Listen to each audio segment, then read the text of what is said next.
Hello, everybody. Thank you for joining us here on the ice. On today's show, we're going to go in one province to the west. We're going to go to Saskatchewan. Well, not physically, virtually. And we're going to talk to a good friend of ours that's been with the SJHL for the past 20 years as one of their lead communication officials. He's done play-by-play. He's done a little bit of writing. He's done a dabbling in every which shape or form when it comes to media and media relations for the Saskatchewan Junior Hockey League. Now, of course, Saskatchewan's under a different set of rules and regulations, guidelines, if you will, when it comes to return to play, just like every other province. So Mike Stackhouse is going to join us to kind of give us an upbeat discussion on how that's going to look, perhaps, whether or not there is a plan of attack for a return to hockey come the fall, as well as we'll look back at the season that was, how it quickly came to a screeching halt with three really good teams vying for that championship, that Canalta Cup championship of 2020. So please welcome Mike Stackhouse here on the ice.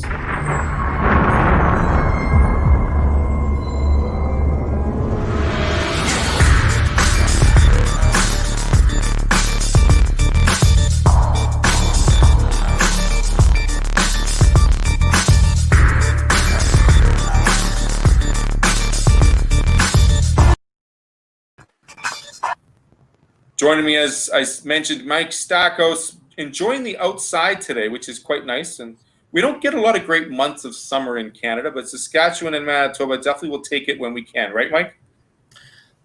I try and get outside, and I've even rigged up the television so I can watch NHL playoff games on the deck.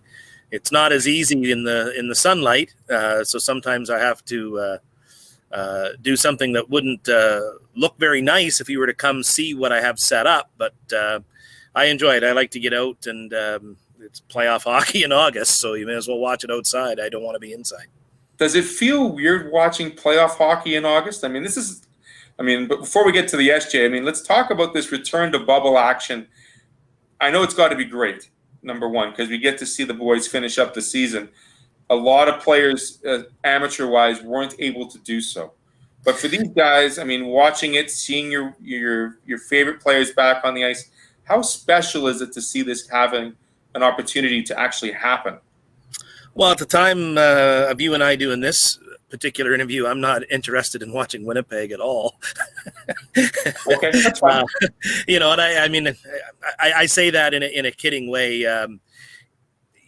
I watched the exhibition game last week with Winnipeg and Vancouver, I believe it was, and I thought it was odd.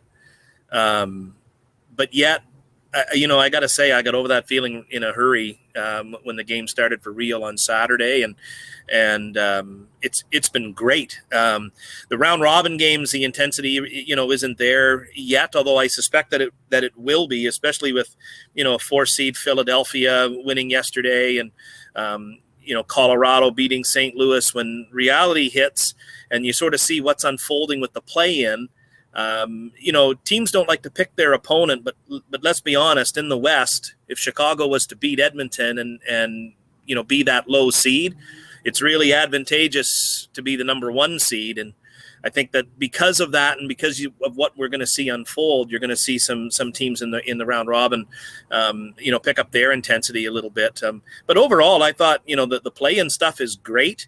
I think that there's an avenue to do it going forward in future years, whether that's with 24 teams or maybe it's with 20.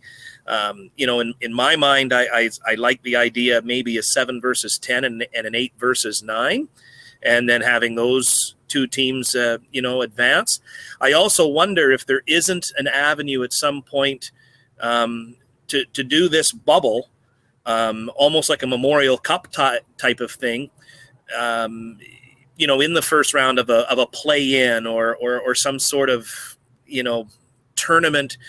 I don't think it necessarily works during the regular season, but, I do think there is something to be said going forward with some of the measures that we've seen. There's a couple of them that I think do work. One of the things, we're talking hockey, but I think, Major League Baseball, if they had a World Series at a neutral site and just played 7 games over the course of 8 or 9 days, which is the way baseball is intended to be done, I think that they could capitalize on a lot of revenue there and almost treat it like a Super Bowl. Hockey's different because you've got maybe 7 games that they can't go every day, so it would take 2 weeks to do. So I'm not advocating for a Stanley Cup final to be done that way, but I do wonder if the future doesn't look like the expanded playoffs and that hub that we're seeing here at the moment. It's definitely something that's been introduced, and I agree with you, Mike, how it's a different environment. And obviously for safety precautions, the bubble is working, whereas we're seeing in the other two that it's not. And we haven't even seen what the NFL is going to do. So let's leave them out of the topic. But when you talk about bubble play, yeah, I mean, there's a buzz around those cities, and it's fortunate that it's happening in 2 Canadian cities. I mean, Toronto and Edmonton are fairly lucky, but at the same time, they understand that they are under a microscope when or if should something happen. I mean, I don't want to go down that avenue. We won't. But like seeing 8 teams or that 7-10, 8-9 perspective, I like that idea.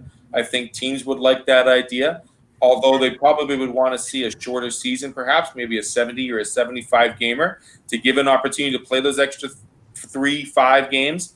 But it would be an interesting concept to see what happens moving forward. Moving forward, I want to ask you this quick question. I mean, you said you're not cheering for the Jets, which is fine. I hope you're. Yes, I am. Okay. I hope you're not cheering for the new Seattle Kraken next year. I don't know if you like the name or not. I'll get a quick couple of words on you. I'm not a big fan of the Kraken. I did some research. Released the Kraken has already been taken. You can't do that anymore. Yeah. But at the same time, the Kraken is a Norwegian style animal that's like beside Loch Ness and whatnot. So there could have been a better name choice, I think, but I do like the symbol. Yeah, well, in this day and age, you got to pick something that's not offensive, right? So I think that they succeeded there. But I think it's also important to note, baseball's getting a lot of criticism right now with some of the cases that they've had. The Marlins had 18. It is worth noting, though, that the protocols have not failed. The players have neglected to follow the protocols. Right. And that can happen whether you're in a bubble situation or not. If you get players on one of these NHL teams and they decide that they're going to sneak out of their hotel like, the Bantams and the, kids used to do in the day when you had, or even junior guys for that matter. Yeah. If they decide that they're going to break the protocols that are in place, then the protocols don't work. And so, baseball has taken, I think, a needless hit here because the protocols do work, but you have to follow them. Yeah. The steps are there. You just got to follow the steps, man. Yeah. Speaking of, let's get into last season, Mike, because I mean, I remember it very well. March 11th, March 13th, I was quickly taken out of my role with my position, but there were 3 teams, Battleford, Flin Flon, and Yorkton, 3 powerhouses looking forward to reach that, Canalta final. Battleford was the strong team throughout the entire year. Flin Flon had a great season. We'll get to some of their players in a second. But who do you think was really favored to come out on top at the end of the year? It's interesting because you didn't mention Melfort. And I felt that Yorkton was maybe 4th out of those 4 teams simply because their goaltender was hurt. Yet, having said that, had they managed to weather the storm with L'Orange, and L'Orange had a real physical team with Kevin Kaminsky coaching and a real throwback, and for me, fun to watch because I like that hockey, even though I live in Yorkton and deep down you want your home team to win, but there was something to be said about watching L'Orange and the way they play the game too. But I did feel that if Yorkton had weathered that storm with L'Orange, that would be the toughest opponent that they would face. They actually beat Battleford, I think, 4 of the 5 times that they played Battleford in the regular season. So they seem to have a pretty good idea on how to play them. The last game I saw was Flin Flon and Humboldt, and I've seen enough junior A hockey in my day to know that I left the rink that night thinking it's going to take a really good team to beat Flin Flon. And there were some questions there with their goaltender, but he had answered the bell, and he looked really, really good. And they were a stacked lineup top to bottom. The reason why I include Melfort here is that Melfort was a team, they went into a bit of a tailspin in January. They had trouble, with with healthy bodies in their lineup, and they got healthy just at the end of the year, and they surged up the standings in the last 6 or 7 games. And in fact, they overtook Yorkton for that 3 seed. And if you look at the head-to-head matchups, Melfort had Flin Flon's number, Yorkton had Battleford's number, right. But Battleford and Flin Flon did beat each of the other 2 teams that were in that top 4 quite well. And it was shaping up to be a semifinal of Melfort and Flin Flon, Yorkton and Battleford. And so even though the top 2 seeds would be, heavily favored, I would think, it probably was the worst possible matchup for each of those top 2 seeds. And so we ran a simulation on a computer, and I don't buy into these things a whole lot, but Melfort did beat Flin Flon, Yorkton did beat Battleford in the simulation, and then Melfort beat Yorkton in the final. I do think, for me, if you were to put me on the spot, I think Flin Flon was going to win. Flin Flon had an interesting lineup. I mean, let's talk about them, because they're my Manitoba boys. The only team from, and I don't know, what is the story behind why Flin Flon was part of the SJ? Well, officially I don't know, but my guess is because they're so far away from Winnipeg. And I don't know if you live in Winnipeg, but when I lived in Manitoba, there was also a bad case of perimeteritis. And so if places were too far away from Winnipeg, you just weren't part of the group. And so if you remember, Flin Flon was in the Saskatchewan Junior Hockey League long before we had the OCN Blizzard, long before we had the Swan Valley Stampeders. And so I think, as the MJHL expanded, Flin Flon just never, ever moved over. It's also important to note, I think, for people that haven't been up there, and I can't assume that everybody has been up there, but if you do go up, they're right on the edge. I mean, if you drive 2 minutes, you're in Creighton, which is Saskatchewan. So they could go to either league. I know for me, and I'm a bit of a I'm an odd duck because I'm a traditionalist in one sense, but I also like to think outside the box. And I've long said, when you're Yorkton and Melville and some of these teams and you're heading up north, why are you passing Swan River and the Paw and not playing them? You're going up, you're playing Flin Flon, you're coming home, and you're skipping 2 Junior A centers. You're not playing either of those teams. And it just seems to me that in this day and age where costs are such a factor for both leagues, why can't we figure out some sort of a schedule that allows teams to do that? I know, a year or 2 ago, and we're probably getting off topic a little bit, but I know I had suggested that, maybe we should do it like the colleges do it. Maybe we should have a conference schedule, and we should have another conference schedule, and the games that you play outside your league still count in the standings, but you can do whatever you want with those games. And one of the things that I kind of thought would work for everybody is if maybe Flin Flon and OCN, if you still wanted to keep the 56 game schedule, maybe you play 48 within your league, and then you have 8 out of league games. Well, maybe Flin Flon wants to play OCN 4 home and 4 away. I think that would be great for crowds in both centers. Maybe Yorkton and Melville want to have a tournament with Dauphin and Wayway-Sakapo, and they sort of stayed. There's that hub and that bubble that we're talking about. Maybe those 4 teams get together, at some point in the year, and they play, some of their 8 games in a tournament type setting. Maybe Portage, who's had good teams here the last few years, they really want to see how good they are. Maybe their out of conference games are in BC, taking on a powerhouse in that league, or they make a stop in Alberta and play a couple of games there. That's kind of what I would like to see is maybe having it opened up a little bit so that you could play some out of league games. It's not perfect.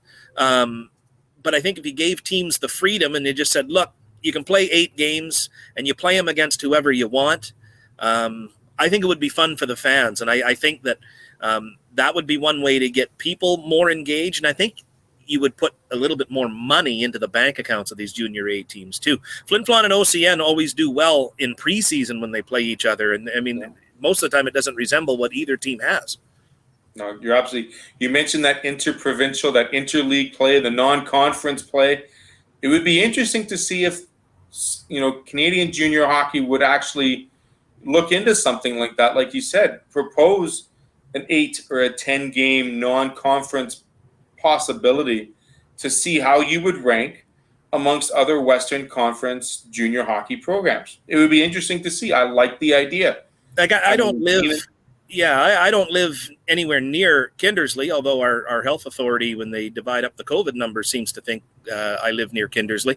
But I wonder, would Kindersley and Drumheller get good crowds if they played one another? Would Battleford and Lloydminster, would they get good crowds if they would played? Build a rivalry like I think that they would, right?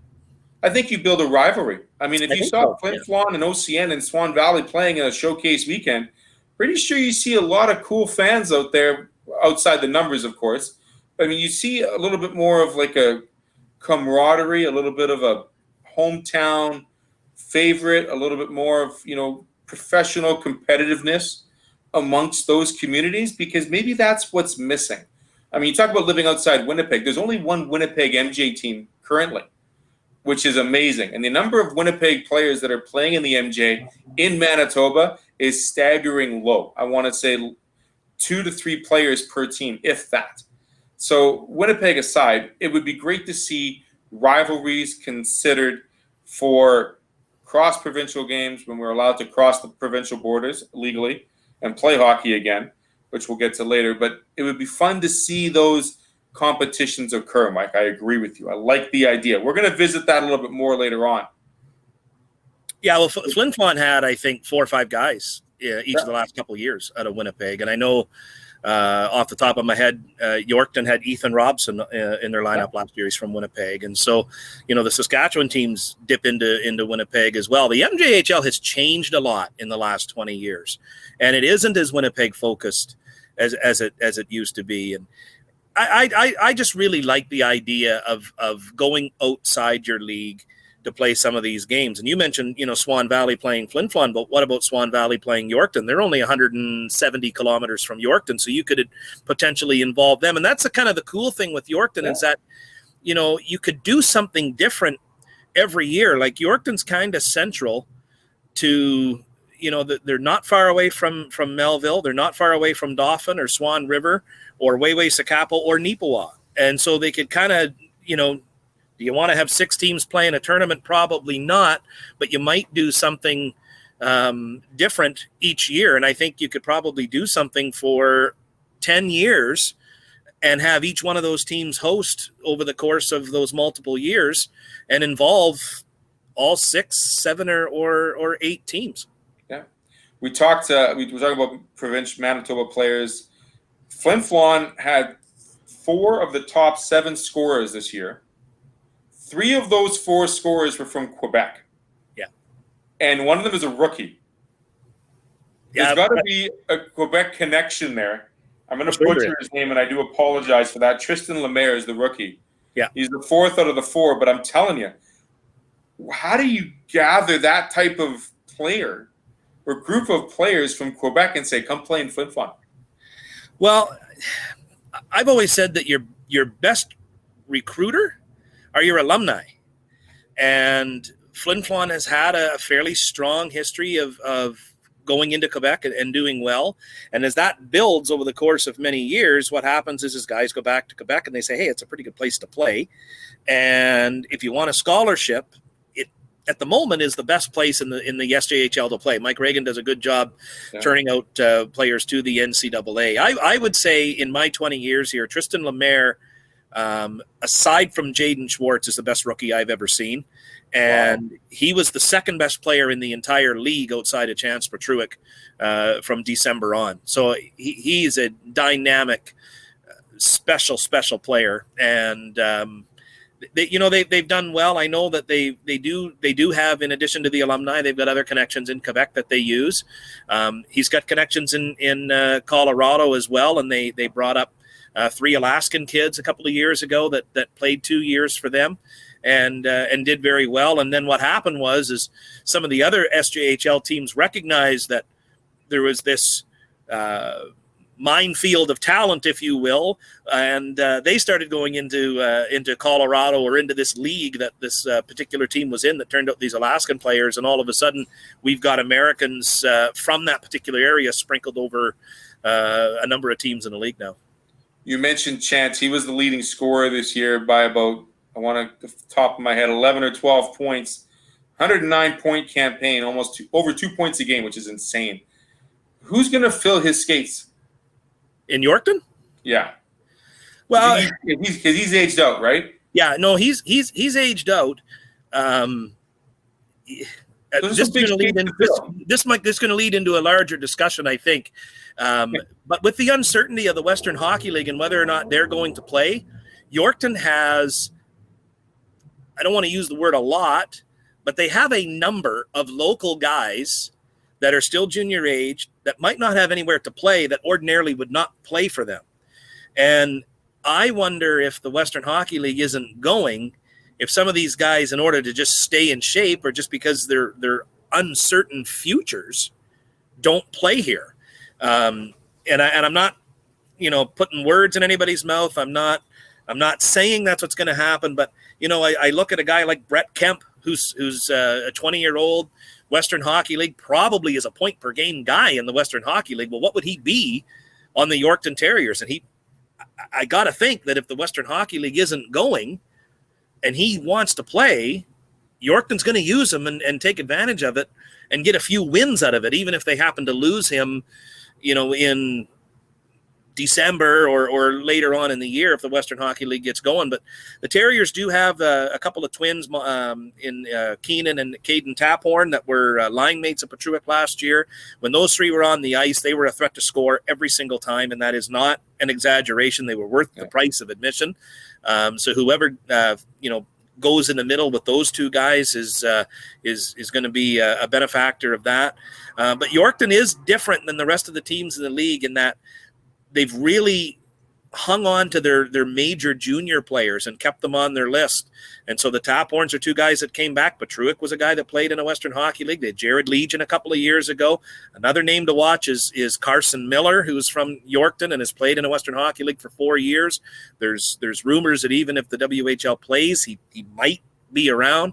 Reed Perpeluk is a big dude that played in Brandon last year, was born and raised in Yorkton. His family moved to BC, but he's friends with the Taphorns, so maybe he ends up back here. There's Nolan Meyer, who the goaltender of the Saskatoon Blades, who should be a major junior goalie, but if they're not going, does he end up back in Yorkton? And Yorkton, frankly, have an embarrassment of riches right now.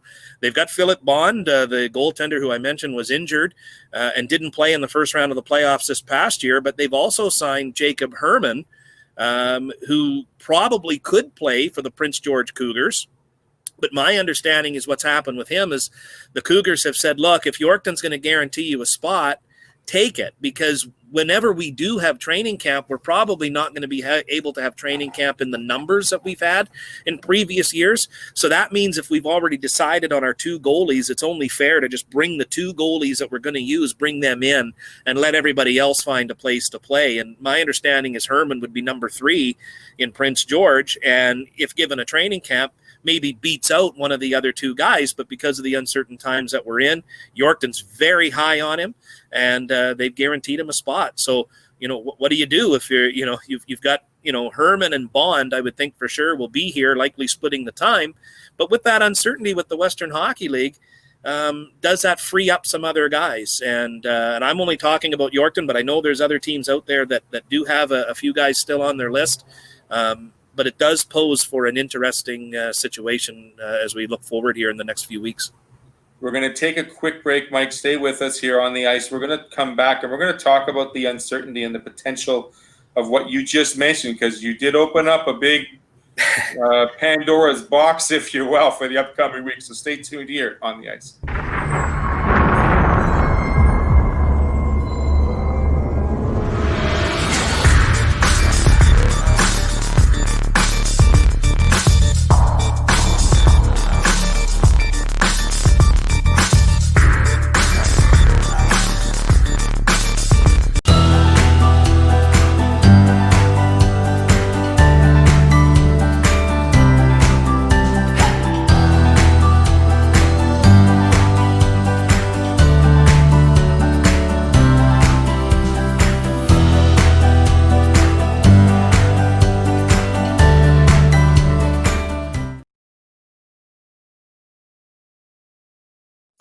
At Super 8 Winnipeg West, we have your comfort in mind, with free Wi-Fi and free daily Superstart breakfast. We also have guest laundry facilities, a state-of-the-art fitness center, and a jetted hot tub.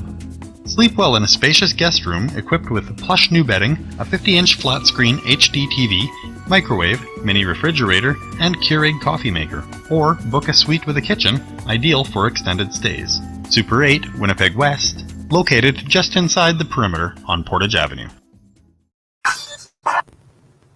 Joining me, Mike Stackhouse. Before the break, we brought up the map. We found the key to the Pandora's box. And we started talking about how teams can potentially prepare for the upcoming season in Saskatchewan. Whether they have players that might be available from the Dub if the Dub doesn't go back. We have a Bantam draft that just occurred. So we have two sets of players, Mike, I guess on different sides of the spectrum.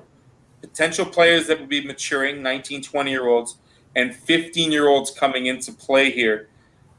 Let's quickly go to the WHL because you brought up an interesting point. If the WHL mentions that they're not starting and there's interprovincial play that allows to continue on, would Flin Flon be considered, being so close to the border, to be a part of this SJ 2020 start? Would they be considered outside because they're still in Manitoba? And your thoughts on continuing with that potential of saying, hey, we can add 4 or 5, maybe 2 WHL players until the WHL actually starts? I don't anticipate the issue with Flin Flon being all that major. I think there's already discussions ongoing to allow them to be part of it. As I said before, you're splitting hairs there. They are Saskatchewan, and if you've been to Denair Beach or Creighton or some of these places, how close they are. So my understanding is that something will be worked out. In the event that it's not, there is still a rink in Creighton that they could use. And so, right. Throughout most of this in Saskatchewan, common sense has prevailed. It hasn't been perfect. I've been very critical myself on some of the things that I have seen with regards to the inconsistencies. And, I without getting too far into them here, I think that there is an avenue for the SJHL in particular to play with all 12 teams and including Flin Flon. And for me, I think the biggest obstacle that they got to get over is what are they going to do with the buildings? And are they going to allow fans? And if they are going to allow fans, how many will they allow? And if they're not going to allow fans, can the SJHL operate with no fans? I'm not speaking on behalf of the league. I'm speaking independently when I say this, but my answer is no. They need fans. And if they don't have fans, they can't play. If they'll open up buildings, it's a revenue stream, basically, because if it's players, too expensive. There's operating costs to every team, and if there's no it's just too expensive revenue plan, then you just can't exist. And even with fans, teams just sort of break even, everything together, right? Right. I mean, if the case is where you only allow 30% of fans or 30 fans in total or whatever the case is, I mean, obviously teams have to seriously consider their operation costs and do they take into account this year playing. And if so, how are they going to be subsidized? Because you're looking at not just the organizations, but you're looking at the players. You're looking at the communities. I've always believed the $1 spent in the rink is $7 to $11 outside the rink. There's a huge form of revenue and income and outcome when it comes to these communities and these hockey teams. Yeah, and I think, like in Larange's cases, their municipal government there has already excused their rink fees. So they're not going to be charged ice fees for the upcoming year. That's a very big cost that they don't have to worry about now. My feeling is that if they greenlight 50% capacity, we're going to be fine and there'll be no issues and we can play with 50%. I mean, at some point you have to try, right? I mean, if you don't try, how are you ever going to know? And there's a whole bunch of other issues that come from that. Well, what if guys get the virus? What if they get sick? What if fans get I get all that. But at some point you've got to try. And if you don't try, then where does that leave us? I mean, can you never play ever again? Right. You get all kinds of opinions on vaccines and things of that nature. And I guess, this would be the old school part of me, but I have said almost from day one, if you're not sick and you don't have symptoms, what are we testing for? What are we trying to find in people that aren't sick? Well, you could pass it on to your grandmother. Well, yeah, but you know what? You should stay away from your grandmother. We're in the middle of a pandemic. And so if you have vulnerable people in your life, whether you're sick or you're not, whether you have the virus or you don't, you shouldn't be around vulnerable people. And history has shown us that we protect vulnerable people when pandemics strike. And this is the first time that we've decided that we're going to protect everybody and not just the vulnerable. And this is also the first time we've decided to go hunting for sick people. So it's really puzzling to me how we've gone about all of this. But I think the other thing that we've got to really consider is that whenever this is all done, these young people don't get to reset their lives by a year or 2 years or however long this takes. Those years are gone. So while we do seem to be able to move forward with regards to keeping liquor stores open and putting, regulations in place so that the people can have a beer, we've recently, in Saskatchewan anyway, opened casinos so that people can have a gambling habit. We've got other stores open so that people can do their shopping and things of that nature. Why can't we do things that for our youth allow life to continue? And I've always said with hockey, it's not about, and I've heard people say, oh, well, these guys aren't going to the NHL. Maybe they're not, but a lot of them will use their experiences in hockey to further their own personal development.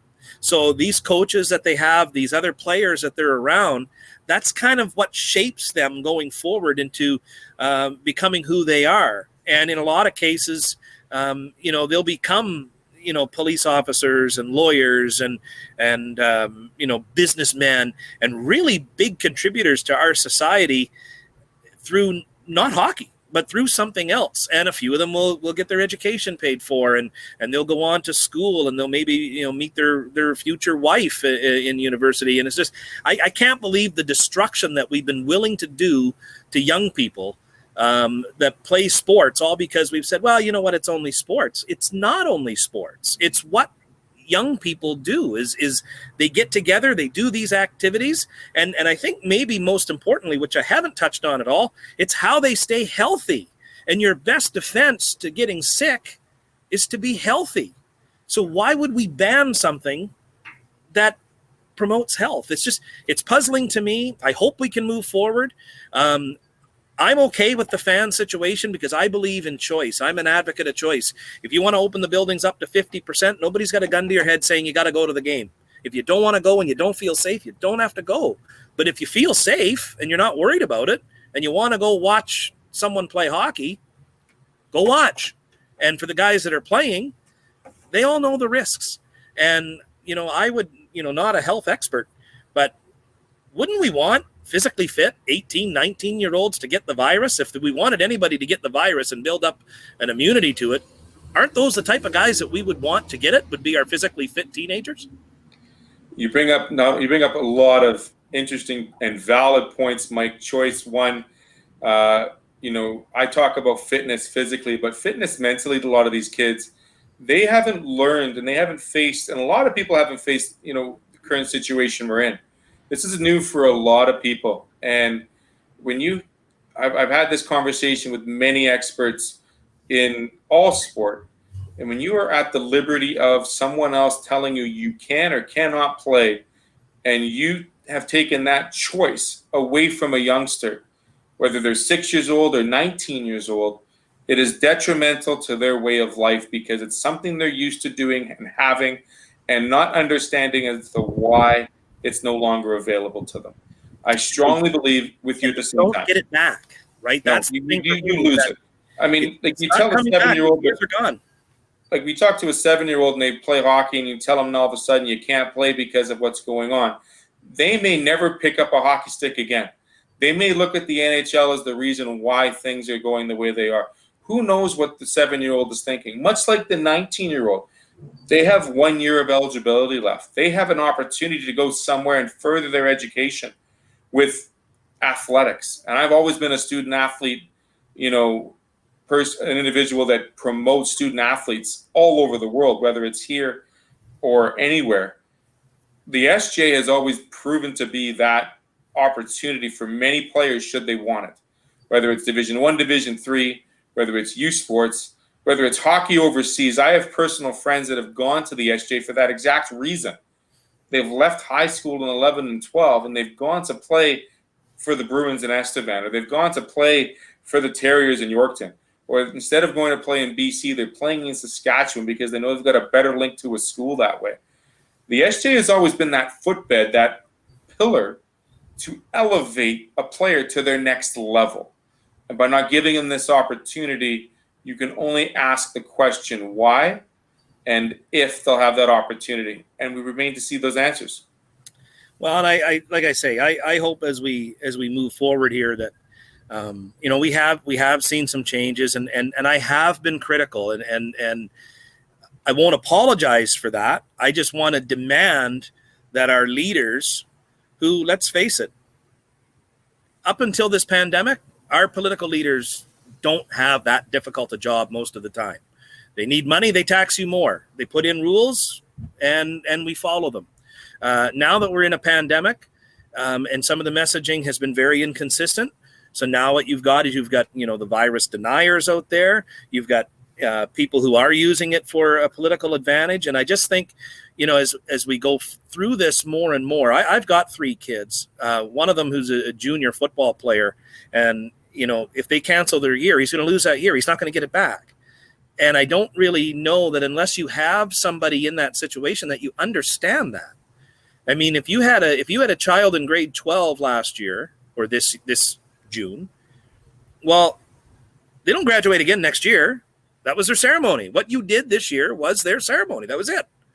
And, you could maybe look back on it and chuckle about it and say that you put banners up downtown, or you had a drive-through parade. Drive-by graduation. Right. I mean, but at the same time, our youth, we don't talk about it enough, whether it's a hockey player or whether it's a different athlete or whether it's not an athlete at all.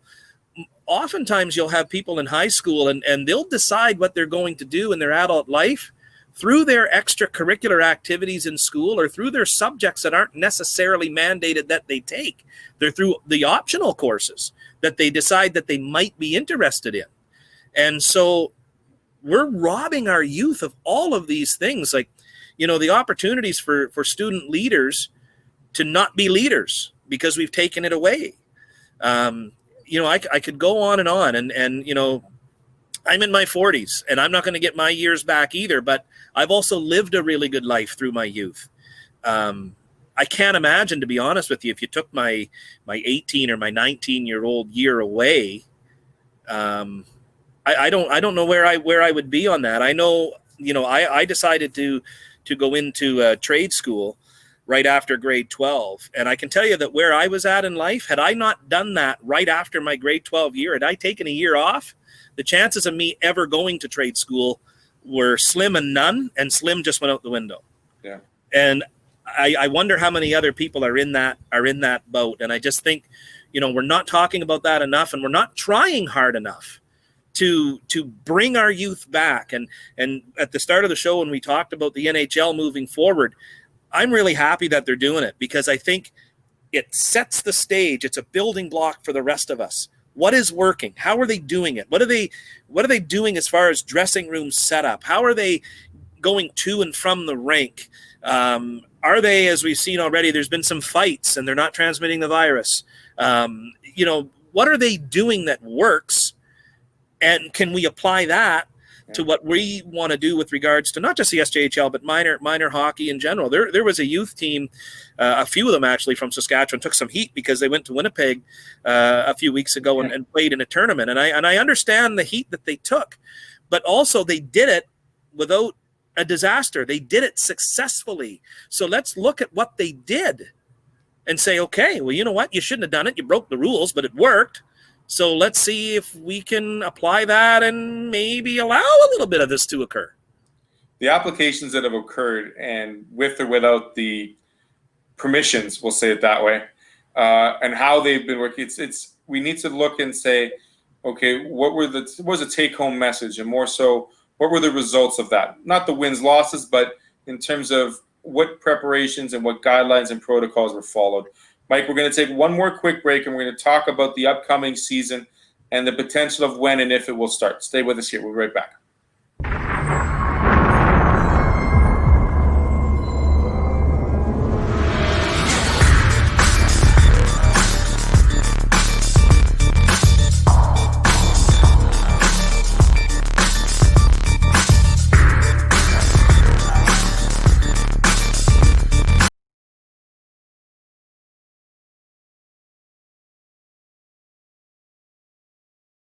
Jungle.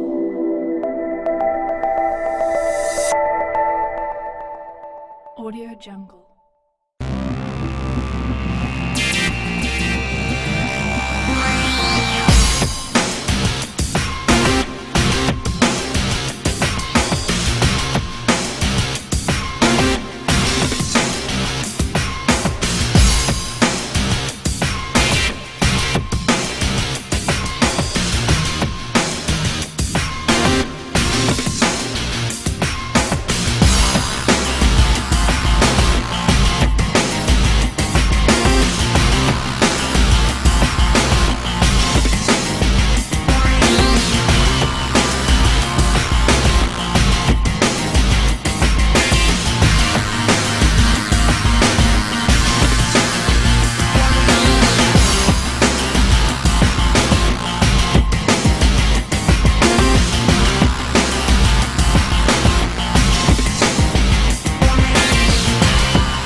Audio Jungle. Mike and I went a little bit off topic last segment, but that's okay because it really involves not just hockey, but sport in its entirety and extracurriculars, developing a young player's mind, their body, and their goals to which they want to look forward to and presentably see and fruition when they become adults. And I know Mike and I are very passionate about seeing a return to play of all sports. When it comes to, obviously, there was a message at the beginning of July where Hockey Canada said that they're looking towards a staggered start to many of these seasons based on the provincial guidelines and restrictions. Manitoba is going to see a certain date. Saskatchewan's going to see a certain date. There was a meeting that took place a couple of days ago in Saskatchewan with regards to their timetable. Was there any type of, conclusion to those discussions, Mike? And if so, what are we looking forward to perhaps with the SJHL for the fall or maybe even the winter of 2021? Well, I'm not privy to specific dates at the moment. I do know that the best case scenario was to plan for around September 25th as a start date for the SJHL. Now, whether that occurs or not, I think depends largely on health officials. I think probably Thanksgiving weekend-ish is probably more realistic. I do know President Bill Chow is on the record as saying, regardless of the start date, he's looking at a full schedule of the full 56 games. So the season may go a little bit longer than what we have had in the past, but at the moment they're not looking at a truncated season, and that's certainly positive. And there are ways to do that. Even if you start later, maybe you don't have as long a break at Christmas. But again, not to get too far off topic, I think you got to be careful. You play 4 home games in a week, even if you are allowed fans, they won't go because it's too many. So right. They gotta be careful in that regard. But I think, I'm not an optimist, but rather a realist. And at this point in time, I feel like we're going to play and we're going to be allowed some people. And again, I talk about, you got to try it. I think the SJHL is a really good experiment here. Like, don't forget, no one's being forced to go to the games.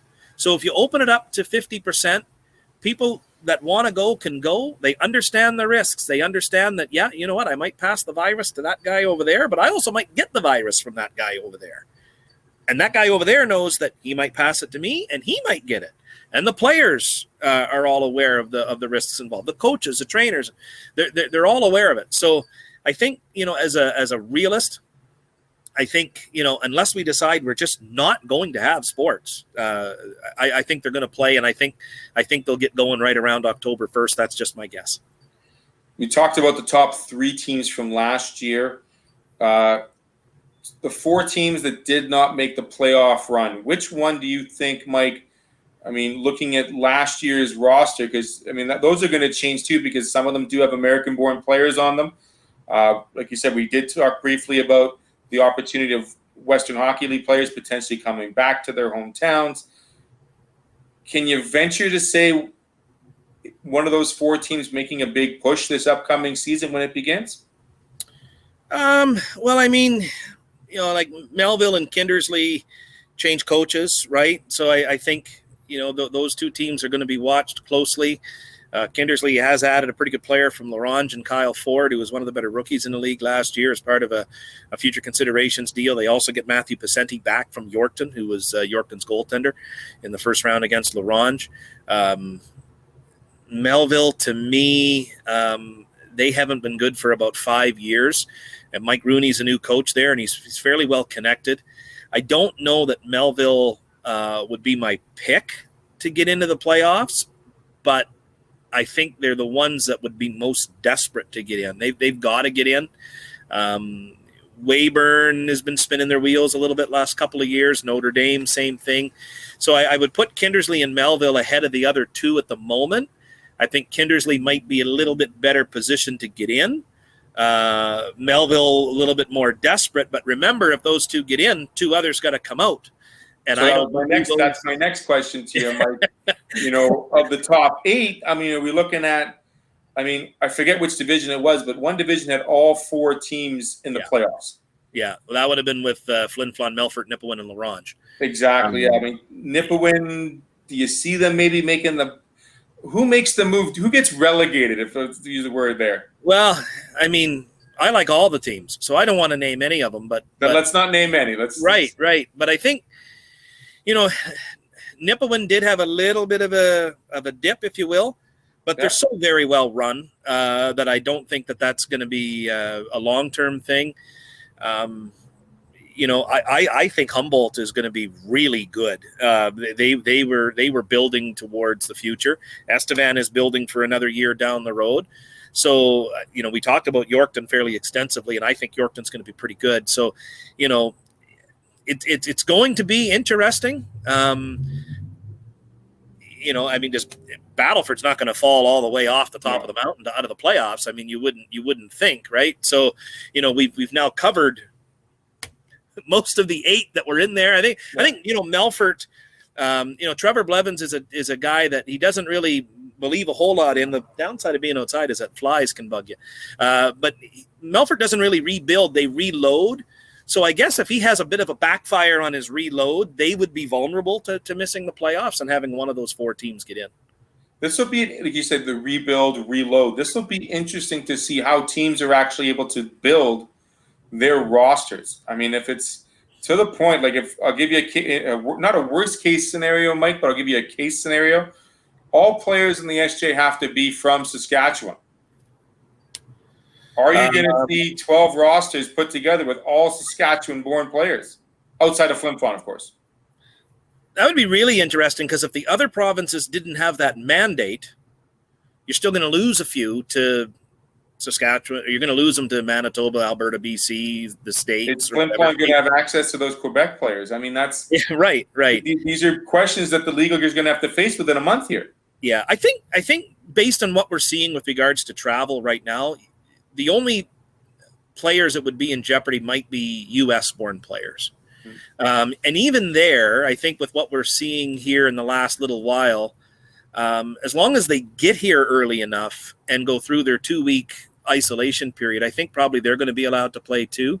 But to open up a whole new kettle of fish, billets. You want to billet an American player? Yeah, you're talking about, and those are provincial guidelines and health regulations that we could spend hours on, Mike. We could talk about hours, and driving through Winnipeg, seeing California plates and North Dakota plates, and I'm asking my question. My friend looks at me and asks me, "How did they get here?"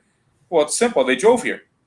But I mean, for billet families and non-residential players, imports, if you want to call them, it's going to be an interesting month when they finally figure out what exactly they can and cannot do in terms of teams to build these rosters. And of course, you and I are talking SJ, but MJ, AJ, all junior programs that involve import, export, out-of-town players are going to be facing these same questions, right? And the beauty of it is once they get here, then they go through that quarantine, they go through that 14-day process, then they should be okay. It's not like they're going in and going out, going in and going out. Right. Once they're in, they're in.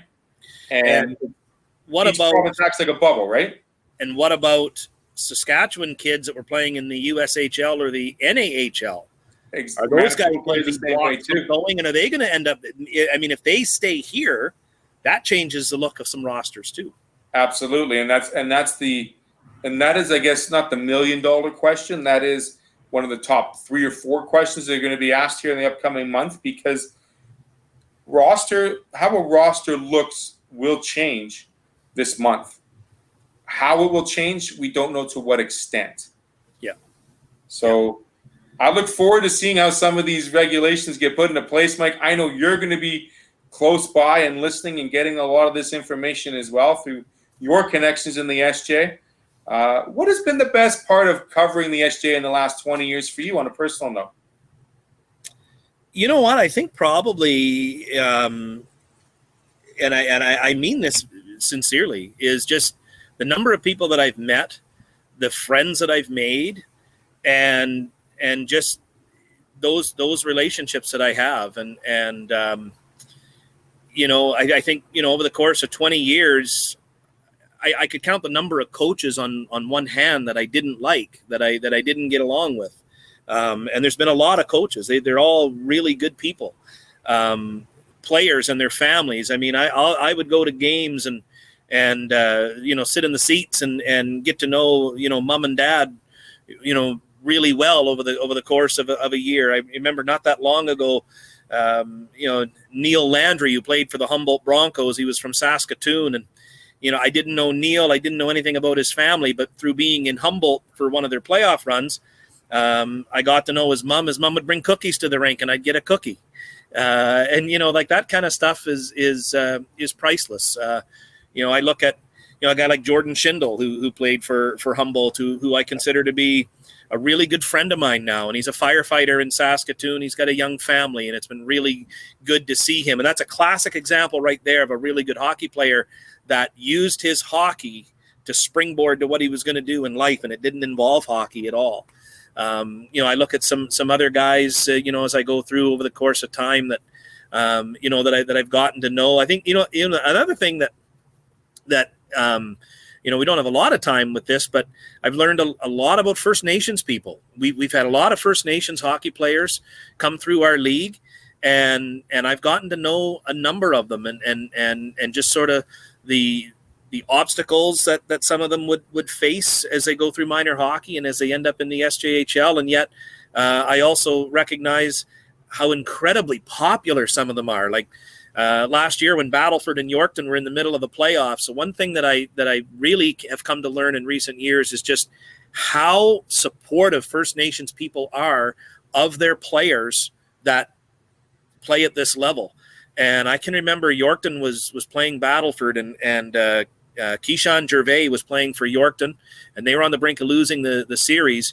But there was a healthy First Nations contingent in the crowd for one of those last games.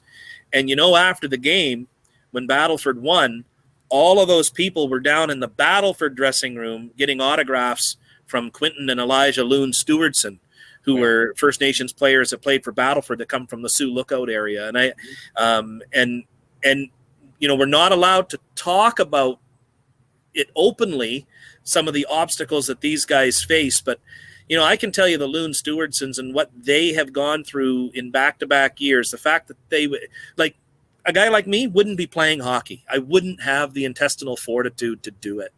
And yet they did. And in a lot of these personal situations, we can't talk about it openly, but I just admire their perseverance and their drive. And that's been a big part of what I've enjoyed over the last 20 years, as well as seeing some of the stuff behind the scenes that I wish we could talk about, because they're great stories. The coach, we're probably running out of time here, but the coach a number of years ago, who went calving with his player in the middle of the playoffs so that the player didn't have to quit the team. And the player wasn't a superstar. He was like a number 5 D-man. And his coach was driving the 2 hours every morning to go do that with him, because the kid's dad had hurt his back and was unable to run the family farm during an important time of the year. And yet the coach and the player would go and they would do that in the morning, and then they would swing back into town, have practice, go back to the farm. I mean, there's some great stories that I wish we could tell that people won't let you tell. Just for reasons that they just, they're modest people, and they don't want it, to say, hey, this is what I did and I'm going to brag about it. They do it for the right reasons. I think when you do it for the right reasons, it fulfills what you're trying to do as a person, but it makes you humble at the same time. And the humbleness that I've found over the last several months doing these interviews with gentlemen like yourself, Mike, and the players that I've been able to interview is truly amazing. And I mean, it just shows what a great sport hockey is and what it gives back to the community, not from playing hockey, but just making you a well-rounded individual. And I'm sure we could talk hours and hours and hours about stories, Mike, which we probably will do on a monthly basis, and we'll probably catch you later on in the end of August when we have some more information to discuss about the league. For sure. I'm going to ask you one more question on a lighter note, because you're not cheering for my Jets. Who would you like to see? They got guys hurt. They're not going to win. Oh, man. I don't want to bring up Kachuk's name. I'm going to ask you if it's legit or not, him doing it on purpose. But who would you like to see in the finals? Well, I mean, yeah. I go to 5 or 6 Jets games a year from Yorkton. So I'm a big Jets fan, and I would love to see them in the finals. But again, I'm a realist. I think probably for me to keep my interest once Winnipeg is out, Philadelphia was always my favorite team growing up, and there's a great story there at some point, if we do this again, about how you get to meet your heroes that you thought you would never ever get to meet. But my hero as a kid was Brian Propp, and little did I know that I'd move 3/4 of the way across the country and get to meet him. But the Flyers are my favorite team growing up. I think they've turned the corner. I think they finally got a goaltender. The Pelle Lindbergh curse is over. So I would like to see Philadelphia, and I think Colorado would be a great final. They've got so many offensive players, and I like offensive hockey. The more goals that are scored, the better. It's exciting to watch, and it's actually great to watch now that it's back. Bubble, no fans, regardless. It's the top players fighting to finish off a great season nonetheless. Mike Stackhouse, communications guru. We're going to call you that, the man with over 20 years of experience in the SJ. Thanks for enlightening me today, and thanks for having this great discussion, because, it's great to talk about what a league does for its players and its coaches, not just during the season, but also what they get to do in the next level of their life. So, Mike, I'd like to do this again with you real soon. Take care. Enjoy the rest of your fine evening, and we'll hear from you soon. Do this anytime. Mike Stackhouse, thank you very much. Well, talk to you later. Make sure you check out Coffee with Graham Tuesdays, Thursday mornings. Always a wonderful conversation with Graham. He's got some cool guests coming up in Championship Rewind, finishing it up. Stay tuned. Thank you, and have a great day.